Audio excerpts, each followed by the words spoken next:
L'histoire que je vous raconte se produit la nuit du 3 juillet 2015. Après que nous ayons été dans un temps de prière et de jeûne, depuis avril 2012 que nous avons commencé à prier et à chercher Dieu, le Seigneur m'a divinement averti d'aller à Ashland. Ashland, c'est un camp de prière qui se trouve aux États-Unis, en Virginie. Et je n'avais jamais été à cet endroit, je ne connaissais même pas cet endroit, je n'avais jamais entendu parler. Même comme j'avais été déjà aux États-Unis plusieurs fois, et même en Virginie plusieurs fois, le Seigneur, par son esprit, m'a demandé d'aller à cet endroit parce qu'il voulait me parler. J'ai pris des renseignements et je me suis retrouvé à cet endroit. Et cette nuit donc, du 3 juillet, pendant que nous étions dans le tabernacle, le soir, à l'heure de la prière et l'adoration, je me suis entendu dire une prière que je n'avais pas préméditée. Et la prière, c'était une prière d'enfant. Et je me suis entendu dire, Seigneur, depuis que je marche avec toi et depuis que je te sers, tu ne m'as jamais fait voir où tu habites. Et dès que j'ai dit cette parole, j'ai été enlevé en esprit. Je me suis écroulé à l'hôtel où j'étais tenu et je me suis retrouvé en train de marcher avec un ange qui me conduisait. Nous montions des marches, nous avions comme un escalier devant nous et nous montions des marches. Et nous sommes montés bien haut et nous sommes arrivés devant un grand portail blanc. L'ange qui me conduisait, quand il s'est approché du portail, comme devant une porte automatique, la porte s'est ouverte, l'ange est entré, et je suis entré après lui, et le portail s'est refermé derrière moi. C'est quand je suis entré, quand le portail s'est refermé derrière moi, que je me suis rendu compte que j'étais en train d'entrer au ciel. Ce soir-là, nous avions un couple d'amis qui était venu de New York, et qui était venu nous rendre visite à ce camp. Et quand je suis entré par le portail, le Seigneur a ouvert les yeux de son épouse, de l'épouse de cet ami. Et elle m'a vu entrer dans le ciel. Et elle a dit à mon épouse, je viens de voir ton mari entrer dans le ciel. Donc, c'est comme ça que l'histoire commence. Je me retrouve donc dans le ciel, sur cette rue pavée d'or. Frère, quand la Bible dit que les rues au ciel sont pavées d'or, ce n'est pas une figure de style, ce n'est pas juste une façon de parler, c'est la vérité. Je me suis retrouvé sur cette rue. Et je marchais avec l'ange qui me conduisait. Ce qui est intéressant, c'est que nous ne marchions pas comme on marche sur la terre, en faisant 1, 2, en soulevant les pas.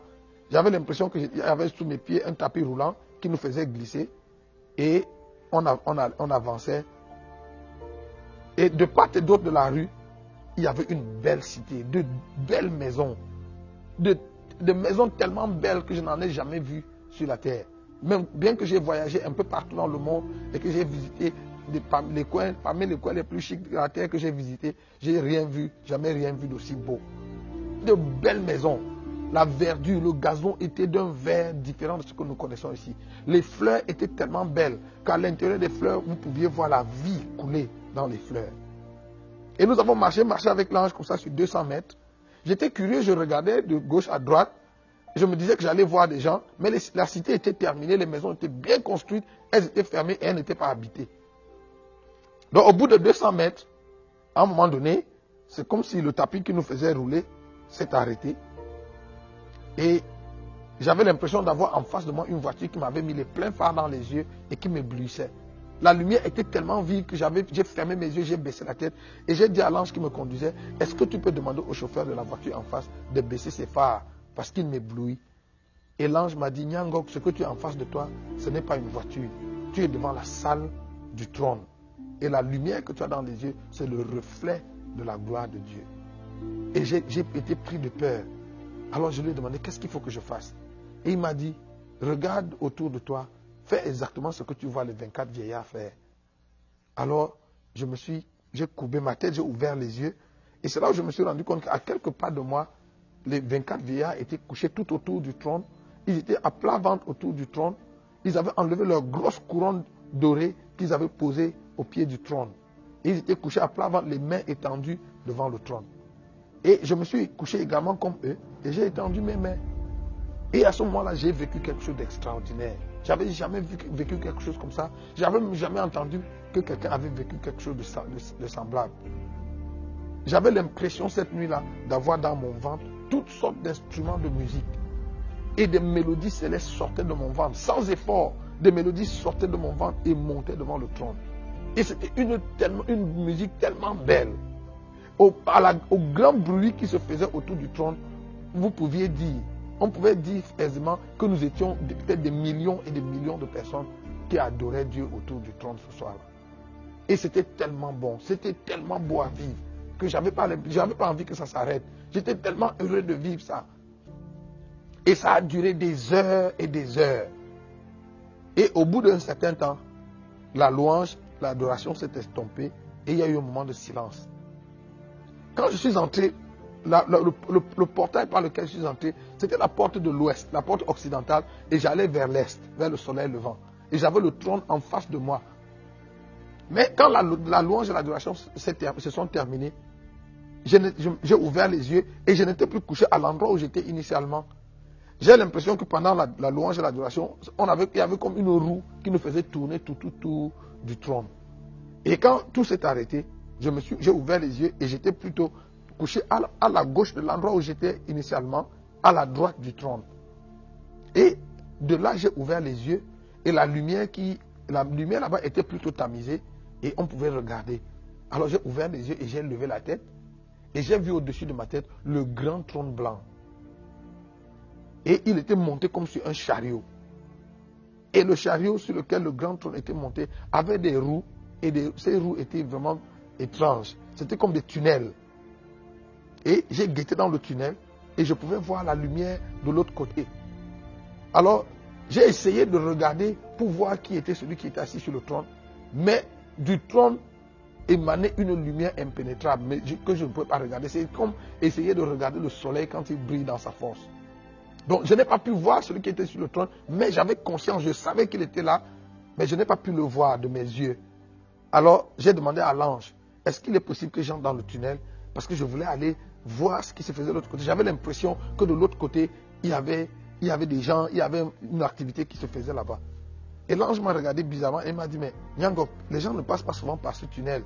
Pourquoi toi tu vas entrer dans le tunnel? Je lui ai dit, oh non, parce que je vois la lumière de l'autre côté. Et je me dis qu'il doit y avoir des gens là-bas. Je voudrais aller voir ce qui se passe. Et après une petite hésitation, l'ange m'a dit, exceptionnellement, je te laisse entrer. Alors je suis entré dans le tunnel. Initialement, j'avais l'intention d'aller voir ce qui se faisait de l'autre côté. Mais quand je suis arrivé au milieu du tunnel, exactement en dessous du trône, j'ai changé d'avis. Comme si j'avais entendu une voix qui me disait, mais Nyangok, tu jeûnais et tu priais, tu as jeûné et prié depuis toutes ces années parce que tu voulais voir Dieu. Et le voici assis sur le trône au-dessus de ta tête. Et tu veux le traverser pour aller satisfaire ta curiosité à regarder je ne sais pas quoi de l'autre côté. Alors j'ai changé d'avis, je me suis donc couché en dessous du trône, dans le tunnel en dessous du trône. Et j'étais tellement heureux d'être à cet endroit.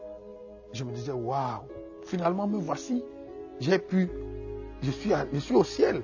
Cette histoire que je lisais dans la Bible, que j'ai lue dans la Bible toutes ces années, donc c'est vrai. Et j'étais tellement heureux du privilège, de l'honneur que Dieu m'avait fait d'arriver à cet endroit. J'étais tellement heureux, je me disais, qu'est-ce que j'ai fait pour mériter un si grand honneur?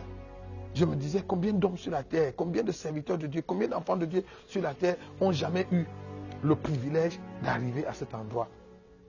Et pendant que je me réjouissais donc du privilège que Dieu m'avait fait d'arriver jusque-là, j'ai entendu ma voix comme dans un haut-parleur. J'ai entendu le Seigneur m'appeler Nyangok. J'ai répondu, oui Seigneur. Et il m'a dit, est-ce que tu as vu la cité lorsque tu es entré dans la ville? Je lui ai dit, oui, j'ai vu la cité. Et il m'a demandé, est-ce que tu as remarqué que les travaux de construction de la cité sont terminés? Que les maisons, les demeures sont construites et qu'elles sont terminées? Je lui ai dit, oui Seigneur, j'ai remarqué. Et il m'a dit, est-ce que tu as aussi remarqué que la cité est inhabitée. J'ai dit oui Seigneur, j'ai remarqué parce que j'étais curieux. Je me demandais mais pourquoi il n'y avait personne. Je regardais, je croyais que j'allais voir une ou deux personnes ou reconnaître même des gens. Et j'ai dit j'ai remarqué qu'il n'y avait personne. Et le Seigneur m'a dit c'est pour ça que je t'ai fait venir. Je t'ai fait venir ici pour te montrer que les travaux de construction des cités dans lesquelles les élus vont vivre sont terminés. Et que la seconde venue de Jésus sur la terre pour enlever l'église est plus qu'imminente.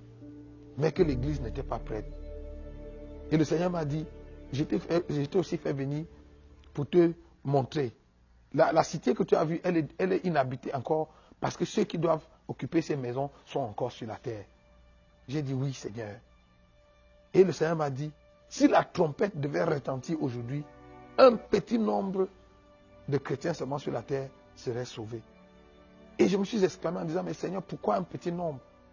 Et le Seigneur m'a dit, un petit nombre, parce que l'église sur la terre est remplie d'idolâtrie. Et le Seigneur est allé plus loin en me disant, même dans ton église. J'ai dit, non Seigneur, dans mon église, à Alpha Naomi, il n'y a pas d'idolâtrie. Nous n'avons pas de monument, nous n'avons pas de statue, nous ne nous prosternons pas devant un homme ou devant quoi que ce soit. Et le Seigneur m'a dit, l'idolâtrie qui est dans l'église aujourd'hui n'est pas seulement l'idolâtrie des monuments ou des statues devant lesquelles les gens se prosternent. Le Seigneur m'a dit, l'idolâtrie qui est dans l'église aujourd'hui se trouve dans le cœur de mon peuple. Et cette idolâtrie est cultivée et entretenue par vous, les serviteurs de Dieu. Vous savez, quand le Seigneur a commencé à me dire ça, j'ai commencé à pleurer. Et j'ai dit, Seigneur, s'il y a l'idolâtrie dans mon église, ça veut dire que toi et moi, nous n'avons pas la même définition de l'idolâtrie. Nous n'avons pas la même définition de ce qu'est une idole. Est-ce que tu peux me dire, d'après toi, ce que tu appelles une idole? Et le Seigneur m'a dit, l'idole, d'après moi, c'est toute chose qui discute avec moi la place ou l'attention dans le cœur de mon peuple. Tout ce qui discute la place avec Dieu dans notre cœur, tout ce qui discute l'attention avec Dieu dans notre cœur est une idole. Et quand le Seigneur m'a montré cela, j'ai commencé à pleurer. Et le Seigneur m'a dit, je t'ai fait venir ici, mais je te renvoie sur la terre pour que tu ailles parler à tes frères, aux serviteurs de Dieu, aux servants de Dieu, que tu ailles partout où il y a des hommes et que tu parles à mes serviteurs. Je lui ai demandé, Seigneur, comment est-ce que nous avons cultivé l'idolâtrie dans le cœur de ton peuple? Et le Seigneur m'a dit, parce que vous, mes serviteurs, vous avez changé le message. Vous avez quitté le message original, le message essentiel de l'évangile. Aujourd'hui, vous prêchez les choses que vous aimez, les choses que les gens aiment entendre. Et j'ai demandé au Seigneur, alors Seigneur, c'est quoi le message? Le Seigneur m'a dit, le message de l'évangile, c'est Christ, c'est Jésus-Christ et Christ crucifié et rien d'autre. Et le Seigneur m'a dit, peu importe ce que vous prêchez, peu importe ce que tu prêches, si ce n'est pas ancré en Christ et en Christ crucifié, si ça n'a pas pour socle ou pour centre Jésus-Christ et Jésus-Christ crucifié, tu es à côté de la plaque.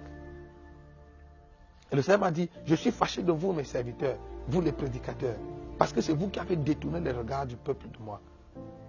Et je me suis rappelé de cette parole de l'apôtre Paul dans Colossiens chapitre 3. L'apôtre Paul dit, si vous êtes ressuscité avec le Christ, recherchez les choses d'en haut où Christ est assis à la droite de Dieu. Affectionnez-vous aux choses qui sont en haut et non à celles qui sont sur la terre. Et le Seigneur m'a dit, c'est vous qui avez baissé les regards de mon peuple des choses d'en haut pour les mettre sur les choses de la terre. Parce que vos messages, tous vos messages et toutes vos prophéties tournent autour de Dieu va te donner le mari, Dieu va te donner le travail, Dieu va te donner ceci. Et le Seigneur m'a dit, et je n'ai pas un problème à donner ça à mon peuple. Sauf que c'est à ça que vous les avez conduits. C'est à ça que vous avez tourné leur regard. Et mon peuple a enlevé les yeux de moi et des choses d'en haut pour les fixer sur les choses de la terre. Le Seigneur m'a dit, je t'envoie pour que tu ailles parler à mes serviteurs et à mes servantes et appelle-les à revenir au message, à l'essentiel du message. Le message de l'évangile doit être centré sur Christ et centré sur le calvaire. Et frère, pendant que le Seigneur me parlait, je pleurais tellement parce que je me suis rendu compte que l'église est remplie de tellement de choses. Aujourd'hui, le mouvement de la prospérité fait que nous sommes tous à la recherche d'un peu plus d'argent, un peu plus de connexion, un peu plus de percée. Et nous avons perdu de vue le Seigneur. Et pendant que le Seigneur me disait qu'un petit nombre seulement de personnes allaient être sauvées, je me suis rappelé qu'en janvier 2014, j'avais appelé un de mes amis au Bénin qui est prophète pour le saluer et pour lui adresser les vœux de nouvel an. Et quand nous avons fini les civilités au téléphone, il a commencé à me raconter une expérience qu'il avait vécue. l'année d'avant, en 2013, il avait passé 9 mois en retraite de prière. Il s'était enfermé pour chercher Dieu. Et vers la fin de sa retraite, un soir, pendant qu'il priait, le Seigneur, il a été enlevé, il s'est retrouvé dans une transe et le Seigneur lui a montré une vision. Et le Seigneur lui a montré en vision la fin des temps. Le Seigneur avait rassemblé les habitants de la terre à un coin et le royaume des cieux était de l'autre côté. Et entre la terre et le royaume des cieux, il y avait un pont, comme une passerelle. Et en dessous de ce pont, il y avait l'étang ardent de feu. Et d'après la vision qu'il a eue, le Seigneur faisait l'appel, il appelait les hommes les uns après les autres. Et quand c'était votre tour, quand vous entendiez votre nom, vous veniez sur le pont. Et dès que vous montiez sur le pont, il y avait c'était comme un pont électrique qui vous faisait avancer sans que vous fassiez un effort. Et le Seigneur commençait à vous raconter l'histoire de votre vie. Et plus le Seigneur vous parlait des choses que vous aviez faites sur la terre, plus vous avanciez graduellement vers le royaume des cieux. Et si le Seigneur finissait de parler et que vous n'aviez pas traversé, le pont s'ouvrait et vous tombiez dans le feu. Et il me dit que des 1000 premières personnes qui ont été appelées, 2 seulement sont entrées dans le royaume des cieux. Et il était la 1001e personne que le Seigneur a appelée. Et quand le Seigneur l'a appelé, le Seigneur lui a dit, lui a donné son nom, tu es prophète, tu as voyagé dans les nations du monde, tu as implanté les églises, tu as prêché dans les conférences, dans les campagnes d'évangélisation, dans les croisades, dans les séminaires, ainsi de suite. Tu as fait toutes ces choses pour moi. Et il répondait, oui Seigneur, et il avançait, et il avançait. Et il dit qu'il était à 2 pas de franchir le pont pour entrer dans le royaume des cieux quand le Seigneur lui a dit, malheureusement, toutes ces choses, tu les faisais pour toi et non pour moi. Et le pont s'est ouvert et il est tombé dans le feu. Et c'est à ce moment qu'il est sorti de la vision. Et quand il est sorti de cette vision, le Seigneur a commencé à lui parler de la seconde venue de Jésus et de la fin des temps qui était proche. Donc il me raconte la vision et il me l'a raconté en pleurant au téléphone. Et il m'a dit, mon frère Pierre, il faut qu'on commence à prêcher le retour du Seigneur, qu'on commence à préparer l'église au retour du Seigneur. Il dit, le Seigneur m'a montré l'enlèvement, le Seigneur m'a montré la fin des temps. Et le Seigneur m'a montré que moins de 2% des chrétiens seulement sur la terre vont être sauvés. Quand il me l'a dit ce jour-là, dans ma pensée, je me suis dit, ah frère, je comprends que pas beaucoup de gens vont être sauvés, mais de là à dire que moins de 2%, je me disais que même peut-être un dixième, même la dîme, ou même 20%, moins de 2%, en tout cas le chiffre me paraissait trop peu, trop petit. Alors, mais je ne le lui ai pas dit, ça c'était ma réflexion, et puis j'étais à mon épouse, on a écouté, il nous a raconté la vision qu'il avait eue, et puis après on a commenté, on a dit, ah bon, vraiment, il faut qu'on se prépare vraiment pour le retour du Seigneur, mais 2%, moi je ne suis pas sûr. Donc ce jour-là, pendant que j'étais couché dans le tunnel, et j'ai demandé au Seigneur, mais pourquoi un petit nombre? Alors que dans toutes les nations, il y a des églises qui poussent, des grandes églises qui poussent, et des milliers de gens, beaucoup plus de personnes viennent dans les églises pour prier, pour te chercher. Et le Seigneur m'a dit, Nyango, ne te laisse pas séduire par le grand nombre de personnes que tu vois qui affluent à l'église. La grande majorité de ces personnes ne viennent pas à l'église pour me chercher. Ce n'est pas moi qu'elles cherchent. Elles viennent pour chercher les choses que je donne. Elles ne veulent pas avoir une relation avec moi. Ce qui les intéresse, c'est les choses que je donne. Et j'ai dit, ah Seigneur, mais quand ces gens viennent quand même prier et te demander ces choses, tu les leur donnes. Et le Seigneur m'a dit, oui, je les leur donne parce que je suis un Dieu généreux. Et il m'a dit, Nyango, ne te trompe pas. Je ne donne pas qu'aux chrétiens. Je donne aux chrétiens, je donne aux musulmans, je donne aux bouddhistes, je donne aux païens, je donne aux athées. Je fais lever mon soleil sur les justes et sur les méchants. Je fais pleuvoir sur les justes et sur les méchants. C'est vous les prédicateurs qui avez donné l'impression que Dieu ne donne qu'aux chrétiens. Et que quand Dieu nous donne les choses que nous lui demandons, c'est la preuve que Dieu est d'accord avec nous, que Dieu approuve de notre façon de vivre. Le Seigneur m'a demandé, Nyango, est-ce que tous les hommes riches de la terre que tu connais sont des chrétiens? Je lui ai dit non. Il m'a dit, dans ton pays, tous ceux qui sont au pouvoir, ceux qui gouvernent, ceux qui dirigent ton pays, est-ce qu'ils sont tous des chrétiens? Je lui ai dit non. Et il dit, mais est-ce que ce n'est pas écrit dans ta Bible que toute autorité vient de Dieu? J'ai dit, oui, c'est écrit comme ça. Et le Seigneur m'a dit, c'est moi qui leur ai donné le pouvoir. C'est moi qui les ai rendus riches. Ils voulaient la richesse, je leur ai donné la richesse. Ils voulaient le pouvoir, je leur ai donné le pouvoir. Mais pour autant, ils ne sont pas mes enfants. Ils ne sont pas en règle avec moi. Et s'ils meurent dans l'état où ils sont, et s'ils ne se réconcilient pas avec moi, s'ils ne se répandent pas, ils vont aller en enfer. Bien que pendant leur vie sur la terre, je leur ai donné argent, pouvoir, ainsi de suite. Et là, j'ai commencé à pleurer. Et le Seigneur m'a dit, dans ma nature de Dieu généreux, je sais partager. Mais Et le Seigneur m'a montré un texte. Je suis sûr que j'avais déjà lu ce texte en passant, mais ce jour-là, ce texte a pris une autre dimension. Le texte c'est Exode 34, verset 14. Le texte dit, tu ne te prosterneras pas devant un autre Dieu, ou tu n'adoreras pas un autre Dieu, car l'Éternel, ton Dieu, porte le nom de jaloux. Il est un Dieu jaloux. Frère, je connaissais les noms de Dieu, mais je ne savais pas que Dieu portait le nom, qu'il n'était pas seulement jaloux, mais qu'il portait le nom de jaloux. Et le Seigneur m'a dit, dans ma nature de Dieu jaloux, je ne sais pas partager. Je ne sais pas cohabiter. Dès qu'il y a une situation de cohabitation ou de partage dans le cœur d'un de mes enfants, entre moi et quelque chose d'autre, je cède la place à cette chose et je me retire sur la pointe des pieds. Et pendant que le Seigneur me disait cela, je comprenais pourquoi, je comprenais cette citation qu'on a souvent utilisée à l'église et qui dit, si Jésus n'est pas Seigneur de tout, il n'est pas Seigneur du tout. Vous savez, Jésus est comme un enfant capricieux. Vous connaissez les enfants capricieux ou les fils uniques. Il veut que maman lui donne tout. Si maman lui donne un beignet alors qu'il voulait avoir deux, il ne prend pas, il jette le beignet. Je me rendais compte que le Seigneur est un peu comme ça. Si vous ne lui donnez pas, Jésus ne veut pas 80% ou même 95% ou 99% de notre cœur. Il veut notre cœur à 100% et il ne veut pas le partager. Il me dit, dans ma nature de Dieu jaloux, je ne sais pas partager. Et dès qu'il y a une situation de partage, je cède la place et je me retire sur la pointe des pieds. Et pendant que le Seigneur me parlait, il m'a montré un frère que je connais, un serviteur de Dieu, qui est actif dans le ministère. Il m'a dit, regarde ce frère. Tu le connais? Non, j'ai dit oui, je le connais. Il m'a dit, regarde son cœur. Et pendant que le Seigneur me parlait, j'ai vu le frère devant moi et il était transparent à mes yeux. Et j'ai regardé dans son cœur et son cœur était rempli de toutes sortes d'ambitions, de toutes sortes de convoitises, d'envie des choses de cette terre. Son cœur était encombré de tout cela. Et le Seigneur Jésus était tenu derrière lui. Et le Seigneur m'a dit, tu as vu, son cœur est tellement plein de choses qu'il n'y a pas de place pour moi. Il y a longtemps qu'il s'est déconnecté de moi et il ne se rend même pas compte. Et le Seigneur m'a dit, je suis tenu derrière lui et depuis, je toque à la porte de son cœur, essayant de revenir. Et le Seigneur m'a dit, s'il ne se ressaisit pas et n'ouvre pas son cœur pour que je rentre, si la trompette retentit aujourd'hui et l'enlèvement se produit aujourd'hui, ce frère-là ne sera pas sauvé. Il ne sera pas enlevé.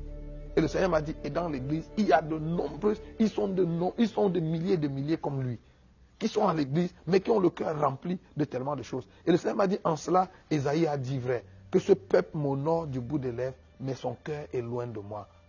Et le Seigneur m'a demandé, Nyangok, est-ce que tu sais pourquoi Ananias et Saphira sont morts? J'ai répondu tout bêtement, oui, ils sont morts parce qu'ils ont menti au Saint-Esprit. Et le Seigneur m'a dit, fais attention, regarde encore le texte. Acte chapitre 5, verset 3. Et le texte est apparu devant moi. Et le texte dit, Pierre dit à Ananias, Ananias, comment le diable a-t-il pu remplir ton cœur au point que tu mentes au Saint-Esprit en retenant une partie de l'argent de la vente de ton terrain? Et le Seigneur m'a demandé, si le cœur d'un enfant de Dieu est rempli de Satan, la place de Dieu en lui est où? Et j'ai dit, ah Seigneur, ça veut dire que Dieu n'a pas de place en lui. Et le Seigneur m'a dit, c'est comme ça l'état de l'église aujourd'hui. Le cœur des gens qui viennent dans nos églises est rempli de tellement d'envie. La plupart des gens qui viennent dans les églises ne viennent pas parce qu'elles veulent rencontrer Dieu. Elles viennent parce qu'elles veulent se marier, elles veulent voyager, elles veulent travailler, elles veulent avoir des enfants, elles ont des problèmes de santé, elles viennent pour être guéries. Et c'est ça qui explique même aujourd'hui que les gens vont d'église en église. Parce qu'ils cherchent la pharmacie où il y a le bon produit. Et quand ils ont trouvé le bon produit, ils l'achètent. Vous savez, à l'hôpital, quand les gens sont malades, ils vont à l'hôpital. Il n'y a personne qui habite l'hôpital. Les gens sont à l'hôpital seulement le temps qu'ils sont malades. Et dès qu'ils ont retrouvé la guérison, ils quittent, ils déménagent. Et aujourd'hui, nous voyons ce phénomène ce phénomène migratoire dans les églises. Des gens qui vont d'une église à une autre. Ce n'est pas Dieu qu'ils cherchent. Ils cherchent la recette, ils cherchent la solution à leurs problèmes. Et dès qu'ils l'ont trouvé, hop, c'est fini. Le Seigneur m'a dit pour te montrer qu'il y a l'idolâtrie dans l'église. Partout où tu vas partager ce témoignage, demande aux chrétiens d'examiner leur vie de prière. Et le Seigneur m'a dit, sur 10 choses que le chrétien moyen sur la terre demande à Dieu chaque jour, 9,5 sont les choses de la terre. 9,5 sont des choses qu'il veut pour lui-même, pour les brûler, pour les utiliser dans sa vie. Très peu. Ils sont un très petit nombre de chrétiens sur la terre qui viennent dans ma présence au quotidien parce qu'ils veulent me rencontrer, parce qu'ils veulent parler avec moi, parce qu'ils veulent communier avec moi, parce qu'ils veulent entretenir une relation avec moi. Frère, pendant que le Seigneur me parlait, je sentais le cœur de Dieu brisé. Vous savez, est-ce qu'il vous est déjà arrivé d'être amoureux, de tomber amoureux de quelqu'un ou d'aimer quelqu'un qui ne vous aime pas en retour? Est-ce que vous savez le sentiment que ça fait d'aimer quelqu'un qui ne vous aime pas? Ou alors d'être avec quelqu'un qui ne vous aime que à cause des choses que vous lui donnez? Ceux qui sont mariés savent, dans certains foyers, il y a des maris ou des femmes, des époux qui aiment leur conjoint, qui les aiment à mourir, mais leur conjoint n'a pas de temps pour eux. C'est exactement ce que l'Église fait à Dieu. Le Seigneur nous aime, il nous aime d'un amour profond, il nous aime d'un amour éternel.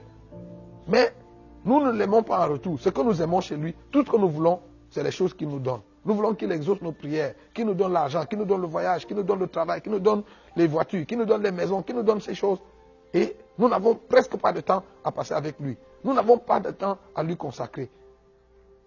Et pendant que le Seigneur me parlait, je sentais son cœur brisé. Et le Seigneur m'a dit, je veux que tu ailles parler à mon église, que tu ailles ramener mon église vers moi. Et le Seigneur m'a dit, vous les prédicateurs, c'est vous qui avez éloigné le peuple de moi.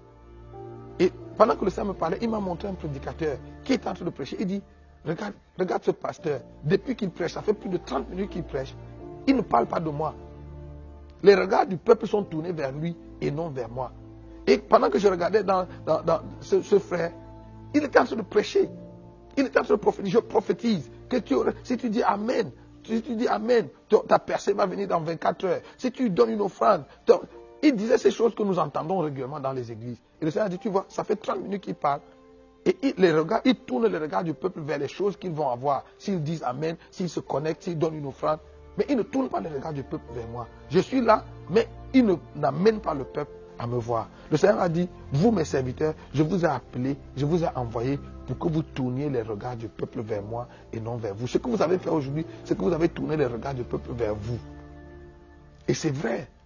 Vous savez, aujourd'hui, nous faisons tellement la promotion de notre personne, de nos ministères, de nos onctions, que dans la pensée de nos fidèles, ils ne voient plus Dieu. C'est l'homme de Dieu qu'on voit.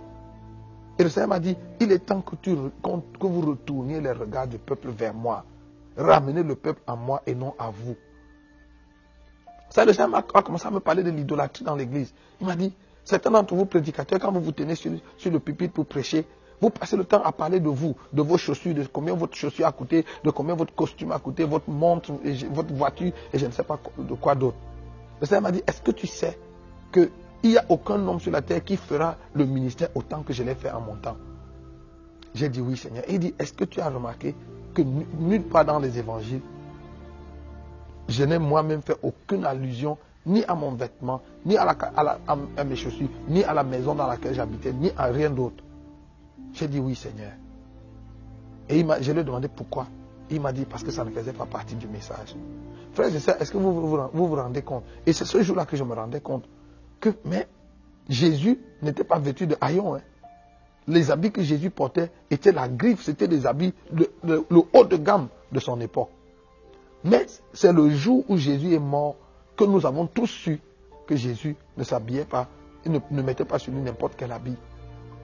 Et il était si somptueusement vêtu et il n'en a jamais fait allusion. Le Seigneur m'a dit, vos habits, vos voitures, vos maisons et tout ce que vous avez dans votre compte en banque n'a rien à voir avec le message de l'évangile. Et le Seigneur m'a dit, tout ça là, c'est ça qui contribue à cultiver l'idolâtrie dans le cœur de mon peuple. Parce que c'est à ça que vous braquez leur regard. Et ils s'engagent à courir après ces choses parce qu'ils se disent que s'ils les ont, c'est le signe que Dieu a avec eux. Frères et sœurs, le Seigneur a commencé à me montrer les églises. Et le Seigneur m'a dit, regarde, il m'a amené en Afrique, il m'a montré les églises d'Afrique, les églises d'Amérique, d'Europe, d'Asie. Certaines de ces églises étaient tellement grandes que du pupitre, vous pouviez à peine voir la fin de la foule. Et dans certaines de ces églises, des miracles se produisaient, des guérisons extraordinaires. Il y avait des signes et des produits qui se faisaient dans ces églises. Et le Seigneur m'a dit, regarde où je me trouve. Le Seigneur était tenu dehors. Il n'avait pas de place dedans. Et j'ai dit, Seigneur, comment des miracles de cette nature peuvent s'opérer dans une église où tu n'es pas? Le Seigneur m'a dit, oui, c'est écrit dans ta Bible. Au dernier jour, plusieurs viendront et diront, Seigneur, nous avons prophétisé en ton nom. Nous avons chassé les démons en ton nom. Nous avons guéri les malades en ton nom. Et je leur dirai, oui, vous avez fait tout cela, mais retirez-vous de moi, vous qui commettez l'iniquité, car je ne vous ai jamais connu. Le Seigneur m'a dit, c'est possible. Et il m'a dit, Nyango, fais attention afin de ne pas être séduit. Parce qu'aujourd'hui sur la terre, il y a beaucoup d'ouvriers d'iniquité qui sont des faiseurs de miracles. Et des foules nombreuses les suivent, mais ils les conduisent à la perdition. Le Seigneur m'a dit, ce n'est pas parce qu'un homme de Dieu fait des miracles et fait des guérisons qu'il est forcément de Dieu. C'est écrit dans la Bible que plusieurs faux prophètes viendront et ils feront tellement de grands miracles qu'ils feront même descendre le feu du ciel. Et le Seigneur m'a dit, il faut que tu demandes à l'église de prier ardemment pour recevoir le don du discernement. Sinon, beaucoup de chrétiens, beaucoup d'élus vont être séduits, vont être entraînés par le mouvement de l'heure. Et le Seigneur m'a montré ces églises. Et j'ai dit, Seigneur, comment ça? Comment c'est possible? Et le Seigneur m'a dit, souviens-toi, lorsque les enfants d'Israël sont sortis d'Égypte, après la traversée de la mer Rouge, l'idolâtrie est entrée dans le camp d'Israël. Et Israël a commencé à murmurer contre Dieu et contre Moïse chaque jour, parce qu'ils se souvenaient des concombres et des oignons d'Égypte. Et ils ont tellement provoqué la colère de Dieu que Dieu a juré dans sa colère que ce peuple n'entrera pas dans son repos. Et le Seigneur m'a dit, ce jour-là, quand j'ai juré que ce peuple n'entrera pas dans mon repos, je me suis retiré du camp d'Israël.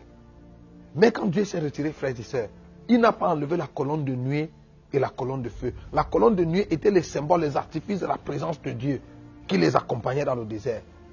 Dieu a laissé les symboles de sa présence, les artifices de sa présence au milieu du camp d'Israël, mais lui-même n'était pas là. Souvenez-vous que c'est conduit par cette colonne de nuée et cette colonne de feu que les enfants d'Israël ont marché, ont tourné en rond pendant 40 années dans le désert jusqu'à ce qu'ils soient tous morts.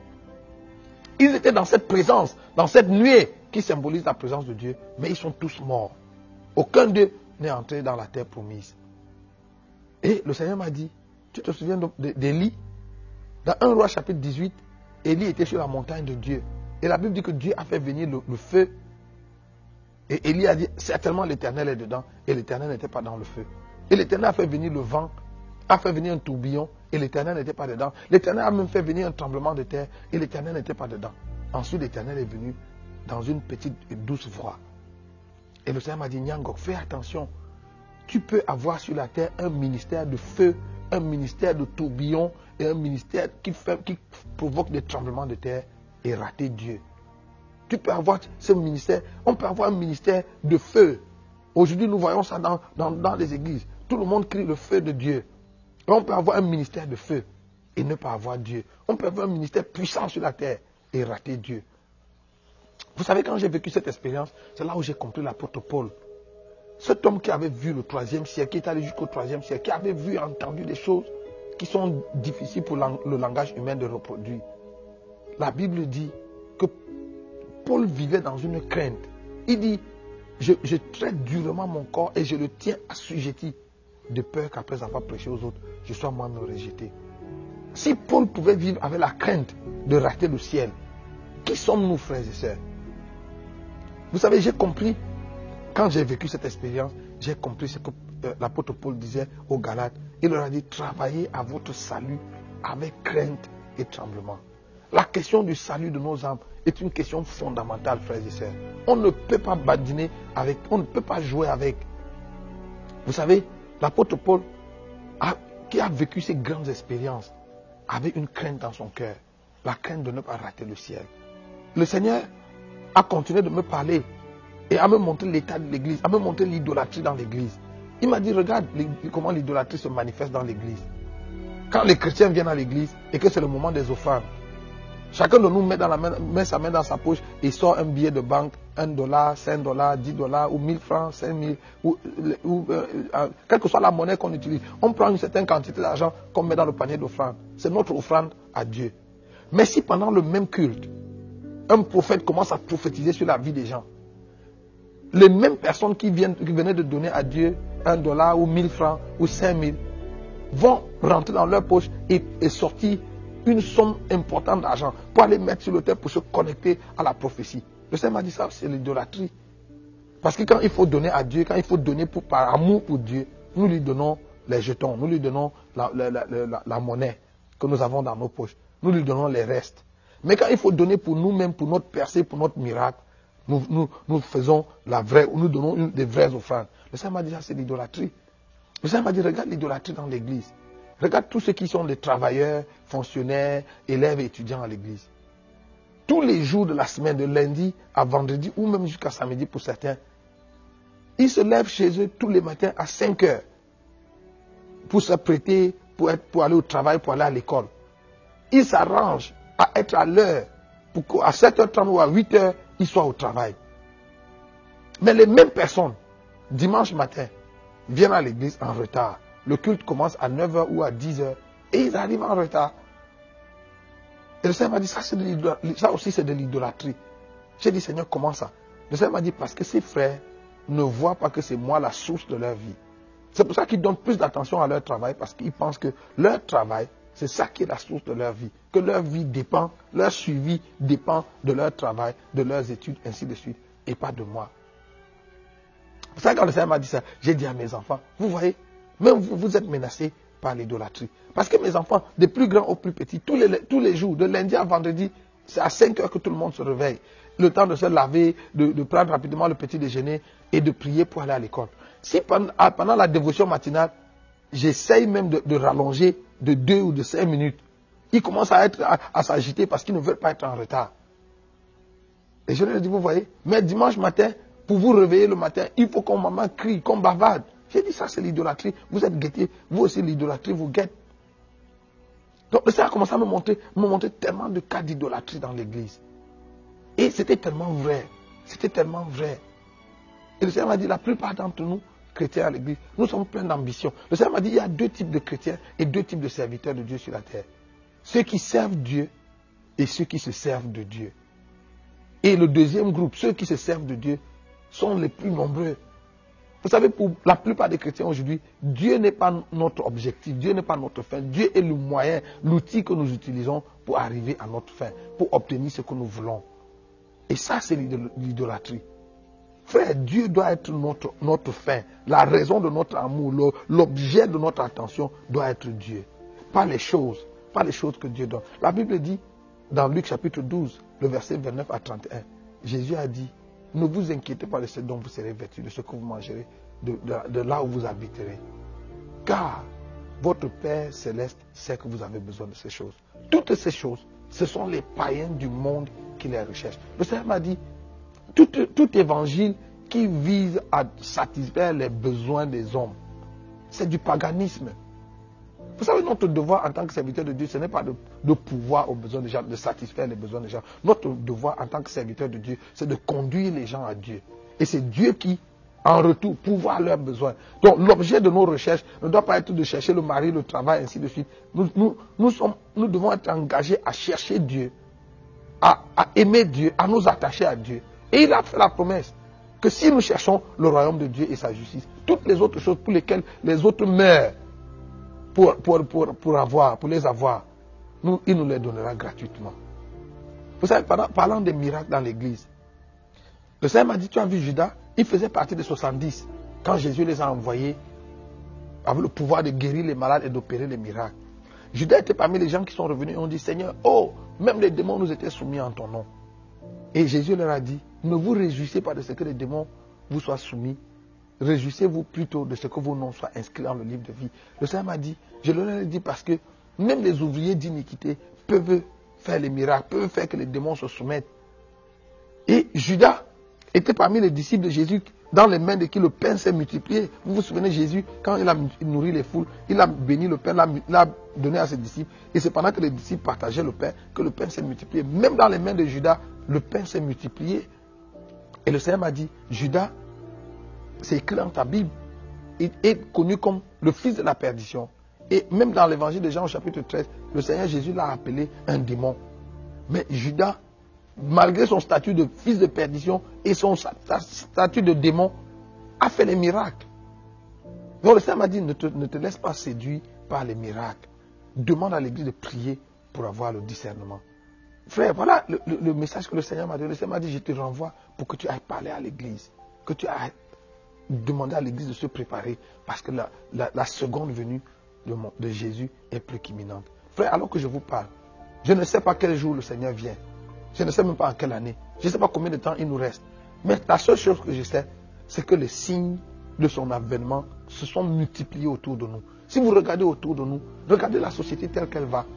Tout le monde peut dire, même sans être prophète, que nous vivons vraiment la fin des temps. Je vous annonce, frère, que le Seigneur est à la porte. Est-ce que tu es prêt pour le retour du Seigneur? Vous savez, la Bible dit que sert-il à un homme de gagner le monde entier s'il perd son âme? Le salut de votre âme est une chose capitale. Vous savez, dans cette expérience que j'ai vécue, je me suis rendu compte qu'entrer au ciel, ce n'est pas une affaire simple. Ce n'est pas une affaire que tout le monde tout le monde va pas seulement entrer au ciel. Vous savez, le Seigneur Jésus, de sa propre bouche, a dit dans Matthieu 11, verset 12, depuis le temps de Jean-Baptiste jusqu'à aujourd'hui, le royaume de Dieu est forcé et seuls les violents le prennent par la force.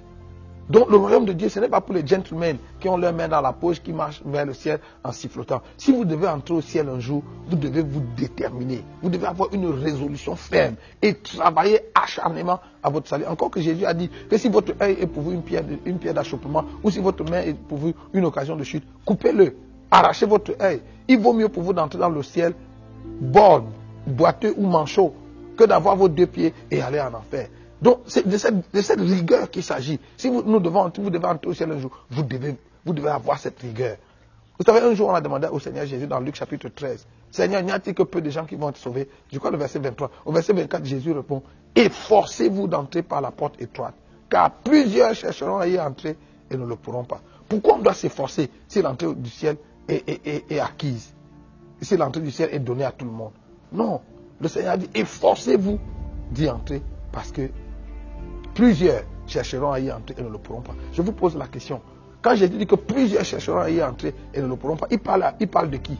Jésus ne parle pas là des gens du monde. Parce que les gens du monde ne cherchent pas à entrer dans le royaume des cieux. C'est nous qui sommes à l'église qui cherchons à entrer dans le royaume de Dieu. Et le Seigneur a dit, plusieurs chercheront à entrer et ne le pourront pas. En d'autres termes, il n'y a que très peu qui entreront. Aujourd'hui, alors que tu écoutes ce message, le Seigneur t'interpelle à travailler pour être parmi les gens qui vont entrer au ciel.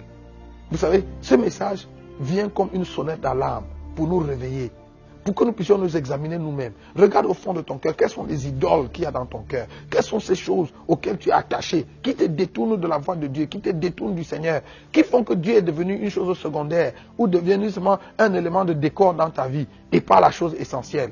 Vous savez, si nous ne faisons pas de Jésus la chose essentielle, nous sommes menacés, nous sommes sur le chemin qui mène à la perdition. Le Seigneur a dit, ce ne sont pas tous ceux qui me disent Seigneur, Seigneur, qui entreront dans le royaume des cieux. C'est celui-là seul qui fait la volonté de mon Père qui est dans les cieux. Frère, alors que je vous parle maintenant, il y a 5 sœurs en Christ qui brûlent en enfer. La Bible les appelle les vierges folles. Ces vierges folles étaient les sœurs en Christ. Elles étaient vierges.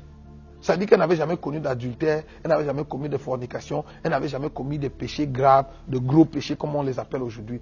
C'était des femmes consacrées qui avaient vécu une vie chaste, une vie sobre, mais qui à la dernière minute ont raté l'enlèvement et se sont retrouvées dehors, là où il y a les pleurs et les grincements des dents. Frère, il est possible qu'on soit dans l'église toute notre vie et qu'on rate l'enlèvement, qu'on rate le ciel. Vous savez, si aller au ciel n'est pas une chose à laquelle nous sommes vraiment attachés, nous pouvons rater le ciel. Vous savez, l'apôtre Paul a dit quelque chose dans 1 Corinthiens chapitre 15 qui me fait peur. L'apôtre Paul a dit, frère, je vous rappelle l'évangile que je vous ai annoncé, auquel vous avez cru et dans lequel vous avez persévéré et par lequel vous serez sauvés si. Et il dit, si vous le retenez dans les termes dans lesquels je vous l'ai annoncé. Il est possible d'avoir entendu l'évangile, d'avoir cru en l'évangile, d'avoir persévéré en l'évangile et de rater le salut. Si nous ne retenons pas l'évangile dans les termes dans lesquels l'évangile nous a été annoncé. La question du salut est une question fondamentale, une question capitale. Vous savez, ce qu'il y a de plus dangereux avec l'enfer, c'est que sur la terre, quand vous commettez un crime, on vous traduit en justice. Et c'est le magistrat qui, après avoir écouté, après avoir examiné l'offense que vous avez commise, décide de la peine qui va vous être infligée. En fonction de la gravité de ce qui vous est reproché, vous allez être condamné à 6 mois, à 1 an, à 5 ans, à 10 ans, à 20 ans, peut-être à la prison à vie ou même à la peine capitale. Mais vous savez, en enfer, ça ne se passe pas comme ça. L'enfer, la peine, la sentence est déjà connue. La sentence est la même pour tout le monde. Petit pécheur, grand pécheur, vous avez dit seulement un petit mensonge, ou alors quelqu'un qui a tué tout un pays, qui a décimé des millions de personnes comme Hitler. La sentence est la même pour tout le monde. L'enfer, c'est la condamnation éternelle. la perdition éternelle. Imaginez donc ces 5 vierges qui, pendant qu'elles étaient sur la terre, n'ont pas connu les plaisirs de ce monde, ne se sont pas livrées au péché comme les autres, mais qui vont quand même subir la même sentence que les drogués, les bandits, les grands chemins, les criminels, les grandes prostituées. Frère, si tu m'entends aujourd'hui, voici l'heure de faire la paix avec Dieu. Voici le moment de te ressaisir. Arrête-toi et regarde au fond de toi-même. Est-ce que tu es prêt pour le ciel? Est-ce que tu es prêt pour l'enlèvement? Si la trompette retentissait aujourd'hui, est-ce que tu es sûr que tu fais partie de ceux qui vont t'enlever? Ou bien ton cœur est emporté par la volupté des choses de ce monde, par la convoitise des yeux et l'orgueil de la vie? Est-ce que ton cœur est circoncis? Est-ce que ton cœur appartient vraiment à Jésus? Vous savez, à la dernière page de notre Bible, Apocalypse chapitre 22, les 11 derniers versets, Dieu a inscrit quelque chose dans les derniers versets de la Bible. Et il les a écrits à cet endroit-là, afin que nul ne l'ignore. Le Seigneur a dit que celui qui est saint se sanctifie davantage. Et que celui qui est juste soit encore plus juste. Mais celui qui pêche, qu'il pêche davantage. Vous savez, le Seigneur nous donne la liberté.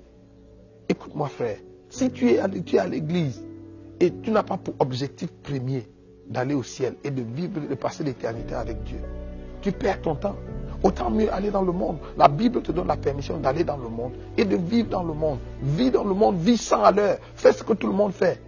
Vas-y là dehors, couche avec tous les hommes, toutes les femmes, couche même avec les animaux comme on voit aujourd'hui. Bois tout ce qu'il y a à boire, les liqueurs, les alcools, les vins, prends même la drogue, fais tout ce qu'il y a là. Parce que la sentence sera la même au bout du compte. Mais si tu es résolu d'aller au ciel, frère, je te lance un appel. Engage-toi. Peut-être que tu m'écoutes aujourd'hui et tu n'es pas né de nouveau. Tu n'as pas reçu Jésus comme ton Seigneur et ton Sauveur personnel. Je voudrais te donner l'occasion de recevoir Jésus, d'inviter Jésus dans ta vie. Ce n'est pas par un hasard. Tu n'es pas seulement tombé sur cette chaîne par hasard. Tu ne regardes pas, tu n'écoutes pas ce message à ce moment par hasard. Dieu a voulu que tu écoutes ce message parce qu'il voulait que tu fasses partie de ceux qui vont être sauvés, de la minorité qui va être sauvée. Je te lance cet appel. Si tu n'as pas reçu Jésus dans ton cœur comme ton Seigneur et ton Sauveur, voici l'occasion de le faire. Et pour recevoir Jésus dans ton cœur comme ton Seigneur et ton Sauveur, tu n'as pas besoin, il n'y a pas de formule. La seule chose que tu dois faire, la Bible dit, quiconque invoquera le nom du Seigneur sera sauvé. La seule chose que tu dois faire, c'est d'invoquer le nom du Seigneur en toute vérité et en toute sincérité. Si tu ouvres ton cœur maintenant et tu dis à Jésus, Seigneur Jésus, viens dans ma vie et sauve-moi. C'est tout ce que tu dois dire du fond de ton cœur et Jésus va venir dans ta vie et tu vas être sauvé. Mais pour toi qui es chrétien et qui est un pied dedans, un pied dehors, ou qui est à l'église, mais qui a ton cœur a été emporté par les plaisirs de ce monde, à la recherche du travail, du mariage et je ne sais pas quoi. Je te lance l'appel. Ouvre ton cœur. Laisse le Seigneur Jésus circoncire ton cœur. Laisse le Seigneur Jésus nettoyer ton cœur. Enlève toi-même les idoles de ton cœur et jette-les dans le feu. À la fin de mon entretien avec le Seigneur, je lui ai posé la question, Seigneur, maintenant que tu m'as fait la grâce de venir jusqu'ici, est-ce que tu peux me montrer dans mon cœur quelles sont les idoles qu'il y a qui peuvent m'empêcher de venir vivre ici éternellement? Et le Seigneur m'a dit, Nyangok, s'il y a encore quelque chose sur la terre qui t'impressionne, cette chose est une idole. S'il y a encore quelque chose sur la terre que tu dois avoir à tout prix, que tu dois faire à tout prix, ou un endroit où tu dois aller à tout prix, toutes ces choses-là sont des idoles. Voilà la dernière chose que le Seigneur m'a dit. Et l'entretien s'est terminé et je me suis retrouvé sur la terre. J'ai été enlevé ce jour-là, il était 20 h exactement à l'horloge de l'église. Et je suis revenu sur la terre à 3 h le matin. Ce que j'essaie de vous dire en quelques minutes a duré 7 heures d'horloge. Et pendant les 7 heures, le Seigneur m'a parlé non-stop. J'ai tellement pleuré. Vous savez, quand je suis revenu dans mon corps sur la terre, j'étais couché. On m'avait transporté de l'église et mon épouse m'avait ramené dans la chambre, aidé par les amis. Et j'étais couché sur le lit et mon oreiller, l'oreiller sur lequel j'avais posé ma tête, était trempé de larmes. J'avais tellement pleuré. J'avais tellement pleuré parce que je me rendais compte, non seulement de la condition générale de l'église, mais je me rendais compte qu'on peut avoir été en Christ toute sa vie. Comme moi j'ai accepté Jésus, j'avais 16, 17 ans. On peut avoir été en Christ toute sa vie et rater l'enlèvement le moment venu. Et j'avais tellement pleuré. Le Seigneur m'a dit, s'il y a encore quelque chose qui t'impressionne. Aujourd'hui, dans l'église, nous avons des gens qui doivent se marier à tout prix, qui doivent voyager à tout prix, qui doivent construire leur maison à tout prix, qui doivent faire tellement de choses à tout prix. Frère, tout ça, c'est de l'idolâtrie. Vous savez, notre objectif doit être d'aimer Jésus et de marcher avec Jésus et de vivre avec Jésus et d'aller être avec Jésus au ciel. Si, chemin faisant, il nous donne des voitures, il nous donne un mari, il nous donne une épouse, il nous donne des enfants, il nous donne l'argent, il nous donne ci ou ça, c'est bien. Mais s'il ne nous les donne pas, notre objectif ne change pas. Nous avons notre pensée résolue d'aller vivre avec Dieu au ciel. Vous savez, un jour, j'ai partagé ce message dans une conférence, dans une grande conférence au Cameroun. Et après ça, un pasteur est venu me voir pour me dire qu'il n'était pas d'accord avec le message que je prêche. Et parce que d'après lui, ce message ne vient pas de Dieu. Je lui ai dit, en tout cas, tu n'es pas obligé d'être d'accord. Mais je lui ai dit, si je te posais la question, pourquoi tu n'es pas d'accord, que me dirais-tu? Quelles sont tes raisons? Il me dit 2 raisons principales. La première raison, c'est que ce message fait peur aux gens. Quand les gens l'écoutent, ce message suscite la peur en les gens. Et pourtant, la Bible dit que Dieu ne nous a pas donné un esprit de peur.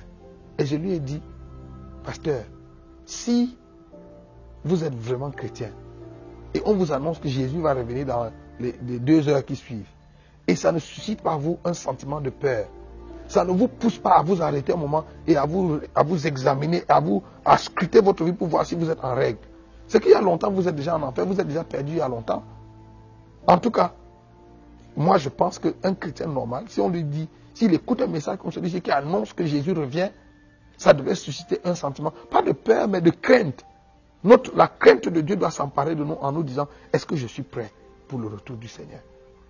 Surtout que le Seigneur Jésus a dit, quand le Fils de l'homme reviendra, trouvera-t-il la foi sur la terre? C'est une question grave. Et je lui ai demandé, quelle est ta deuxième raison? Il dit, sa deuxième raison de penser que ce message ne vient pas de Dieu, c'est parce que le pourcentage qu'on annonce, le pourcentage des gens qui vont être sauvés qu'on annonce est trop petit. Je lui ai dit, frère, tu sais quoi, moi, le Seigneur ne m'a pas donné un pourcentage, le Seigneur ne m'a pas donné un chiffre. Mais, si je devais même me référer aux Saintes Écritures, aujourd'hui, je suis convaincu que les 2% que mon ami a annoncé sont même un chiffre plus grand, sont même un pourcentage très grand. Pourquoi? 2 choses. Dans l'Ancien Testament, Moïse a sorti environ 3 millions d'hommes d'Égypte. Et des 3 millions qui sont sortis d'Égypte avec Moïse, 2 seulement sont entrés. Si vous avez une congrégation de 3 millions de personnes et 2 seulement arrivent à la terre promise, c'est quel pourcentage? C'est 0,00000.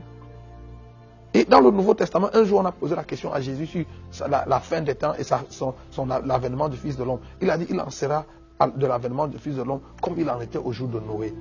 Et au jour de Noé, la Bible dit que les gens mangeaient, buvaient, se mariaient et mariaient leurs enfants. C'est ce qui se passe aujourd'hui.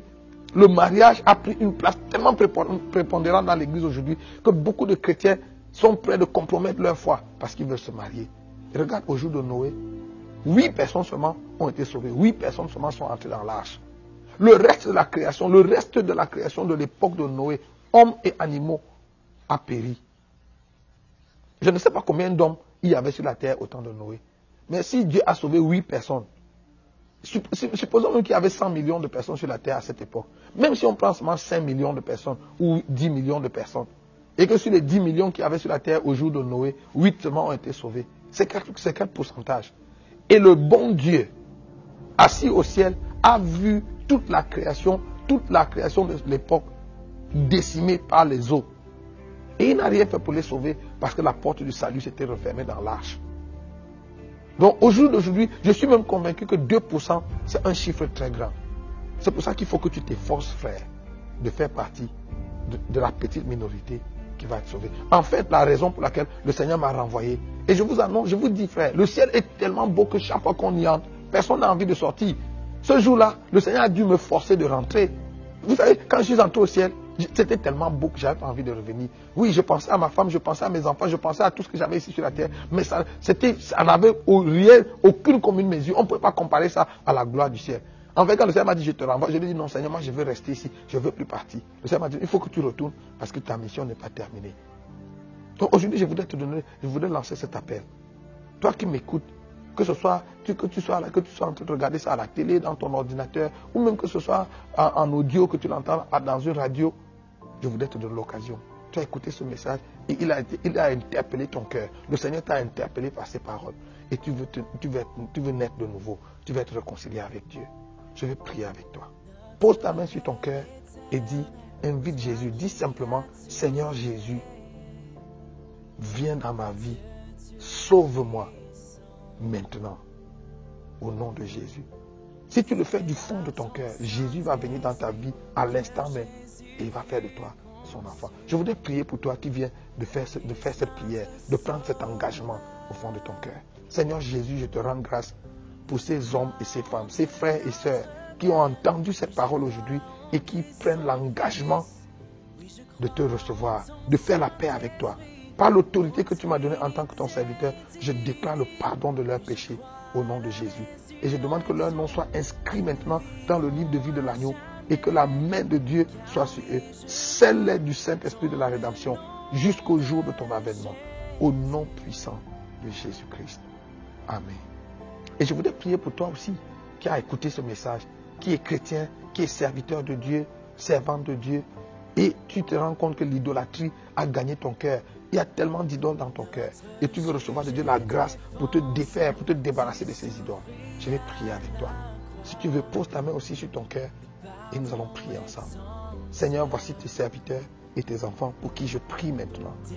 Étends ta main sur nos vies. Que sanctifie-nous par ta vérité, car ta parole est la vérité. Laisse que cette parole qui a été prêchée aujourd'hui circoncise le cœur de ton peuple. Nous débarrasse de toute forme d'idole. Nous débarrasse de toute forme d'idolâtrie. Au nom de Jésus.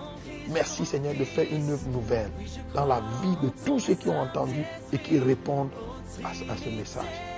À toi soit la louange, à toi soit la gloire, parce que tu es fidèle et tu le feras. Dans le nom de Jésus le Christ. Amen. Car oui, je crois dans le